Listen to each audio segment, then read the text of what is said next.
know that our land is blessed by the presence of so many great sages and saints across all religions.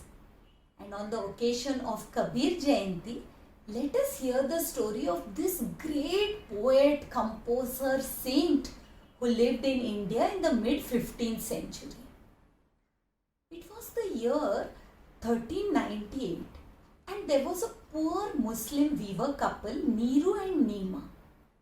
One day, in a place called Lehertala, which was a tank, they saw a small baby who was floating on a lotus leaf. Naturally, looking at that innocent, vulnerable baby, they decided to take it home and adopt it. However, when they went to find an ideal name for the child, they had to approach the Muslim religious leaders. And the priest, on opening the pages of the Quran, found the name Kabir staring at them. Now, Kabir means great. It was a name of God, and they thought that it was sacrilege that a poor weaver couple could name their child after the Lord. And so they refused to name him Kabir. They kept turning page after page, but again the various names of the Lord would stare at their eyes. So they rejected the child and told the father that this child was evil and so to go and abandon it in some forest. Now, when Neeru took the baby to the forest and decided to leave it to its fate where it might have been devoured by the wild animals, suddenly he heard a heavenly voice. And the voice said, "This child is not evil. In fact, he is dear to me. He will become a very great and renowned sage, one of the holiest men of the land." And so, though this weaver was confused, he decided to listen to the heavenly voice and the voice of his conscience, and he brought the baby back home. He named the boy Kabir, and this boy grew up in the poor Muslim weaver's family. However, because they were residents of Varanasi, the holy city on the banks of the Ganga, it was but natural that this boy would be exposed to the company of great Hindu sages and sadhus. And so, he would equally be happy listening to the Muslim preachers and also be lost in the company of the discussions of the sadhus and sannyasis on the banks of the river Ganga. At a very early age, he developed love for the Lord, and this was the supreme Param Bhakti. This was a love that knew no other. And he went on trying to find out how he could gather more knowledge about his dear Lord. He had heard the name of Ram very often when he was in the contact of Hindu sages, and now he wanted a guru who could teach him more about this Ram. His father tried to dissuade him. He told him that he was a Muslim. How could he chant the name of a Hindu god? But Kabir would not listen. So one day, Kabir decided that he would himself go and approach the renowned Ramna Swami, the great Vaishnava saint of those days. Kabir had observed that Ramna Swami would wake up in the early hours of the morning and walk down the steps to the river Ganga, where he would have his ritual bath and offer worship. So Kabir, in the wee hours of the morning, went and laid down on the steps on the very path which Ramana Swami would take to enter the waters of the Ganga. Now, in the dark, the sleeping figure was definitely not visible, and so accidentally Ramana Swami stepped on Kabir and reflexly just said Ram Ram. Kabir was overjoyed because he felt almost as if this mantra of Ram Nam was imparted to him by his Guru, and this meant that he was accepted as a disciple. And so he went to the Guru later on and told him to begin his lessons. When Ramanand Swami asked him how he could be his disciple, he was after all the son of a Muslim weaver. And then Kabir said that you have already instructed me in the name of the Lord Rama. Looking at the innocence, this sincerity and devotion of the child, Ramanand Swami's heart melted and he agreed to take Kabir as a disciple. Now, all the orthodox in the society were aghast and they began complaining and criticizing. But Ramananda Swami would not listen because he knew that in the eyes of the Lord, all are equal. And religion is but a human barrier which is made by man. It was not created by God. And so, the Guru and the Shishya kept on with their discussions and lessons, and Kabir stayed on for many years learning under Ramananda Swami. Meanwhile, the poor weaver family wanted Kabir to join in their family business because there were so many mouths to feed. And so Kabir began to learn the art of weaving. Even while weaving, he would be lost in the thoughts of the Lord. And so whatever came out would be exquisite because he would keep chanting and losing himself in the Lord while doing his daily work. Regarding business and matters of money, however, Kabir knew nothing. And so he would innocently take the clothes to the market and even not be bothered if no one would buy them. On the way back, if he would see some poor or needy people in need of clothes, he would happily give that away in charity and he would come home empty-handed.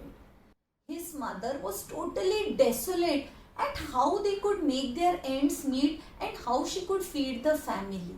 And so she decided that in case Kabir would get married, he might become more responsible. And so they got Kabir married to Loi. However, marriage did not make any difference to Kabir's thoughts or bhakti. And the same story continued. There would be more mouths to feed because a son and a daughter were born to them by the name of Kamal and Kamali. Kabir, however, was confident that the Lord would provide. And he would in fact ask the Lord that the Lord just give enough so that his basic hunger would be fed and that no sadhu or guest would leave hungry from his home.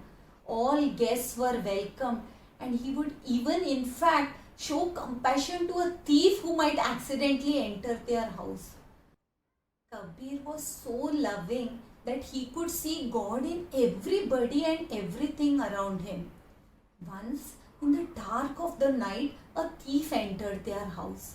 When his daughter woke him up, he jumped up and went to seek the thief, not to catch him, but to offer him help in searching for something that the thief might find useful. Of course, the thief fell at his feet because there could not be a more compassionate man in this world. Kabir started moving from place to place and his followers grew. At the same time, many people thought that he was a heretic and the complaints reached the ears of the emperor who was then Sikandar Lodi. It was decided that death would be the punishment for this person who treated religion with so much disrespect. Actually, Kabir was misunderstood. It was not as if he was against religion. It was against blind belief and superstition. He wanted people to worship the Lord by any name but out of love and not fear. He was against mere rituals, mere idol worship, mere dips in the holy Ganga with no purification of the mind whatsoever. Now, the death punishment had been declared and so it was decided that Kabir would be chained and then drowned in the river Ganga. To the shock and amazement of the people who had gathered to witness this spectacle, Kabir came floating back and gently was deposited on the banks of the river. Now the king's men decided that he would be closed and locked up in a hut and then the hut would be set on fire. But is it any surprise that this person who had surrendered himself at the feet of the Lord would come out of the blazing hut with not a single hair on his body touched by the flames? Now the soldiers were very angry and so they decided that they would let loose a mad elephant and this Kabir would be trampled under his feet. This time too the soldiers were not successful because this mad elephant who was being goaded by the mahout would not do anything to Kabir and in fact decided to turn on his heels and wander away. By now, the king had also realized that this person seemed to be a man of the Lord because he seemed to be protected by some higher power, and so Kabir was led free. Kabir decided to move from place to place. He met many noble and holy men belonging to all different communities. Though he was devoted to the teachings of Ramananda Swami, he was equally influenced by the Sufi thinkers and saints of those times. Kabir wanted to spread the message of religious oneness. He did not want people to fight in the name of the Lord. And his followers came to be known as Kabir Panthis, and they too would spread this message by continuing to sing his bhajans and dohes. Sant Kabir would often question staunch, rigid, traditional beliefs. Now we all believe that Mother Ganga is the greatest purifier, and yet there were feelings of casteism and untouchability even in those times. And so, holding the pot of Ganga water in his hands, he would question the orthodox. If this Ganga water cannot purify me, how can it wash away anybody's sins? Now these words would enrage the orthodox, but yet there were also many who could understand the depth of Kabir Das's teachings. Still, as he grew older, he realized that his work was yet not complete. He noticed that people still had a lot of superstitions, for they believed that dying in the holy place of Kashi would grant them heaven, while dying in a place like Maghar was equivalent to taking them to hell. And so he decided his end had come near, and he told all his followers that he wished to be taken to Maghar. Everybody was surprised because who would leave the holy place of Varanasi when one's death was approaching?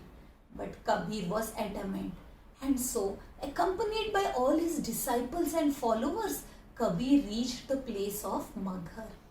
There, he left his human body.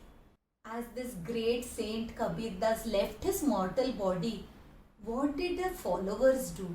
They went back to their old ways. And so, the Hindu devotees and the Muslim devotees began to fight amongst themselves. Both of them wanted to do the rituals as per their customs. The Hindus wanted to cremate the body while the Muslims wanted to bury it. Suddenly, there was a heavenly voice, and it was almost as if Sant Kabir's voice was echoing. He told them to just lift the shroud. When the devotees gently lifted and uncovered the mortal remains, what did they see? The body which was just some time ago covered by this blanket now was no more, and in its place were lots and lots of fragrant flowers. The devotees finally realized their folly. They had grown so attached to their traditional beliefs and the mortal body of their master that they had forgotten his teachings.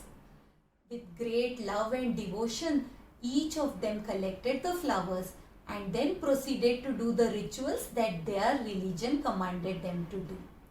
Such was the life and death of Sant Kabir Das. He lived as a flower. He was born on a lotus leaf, spread the teachings of love and bhakti among all the people in his community and across the nation. He also died, leaving a message behind. May we all follow this kind of bhakti that Sant Kabir Das envisaged for his fellow men. May we be inspired by Sant Kabir's dohes that have added richness to our great culture. A saint's life story can never be completely described in a short span of time. May all of us go back and try to learn more about the life of this great saint of India.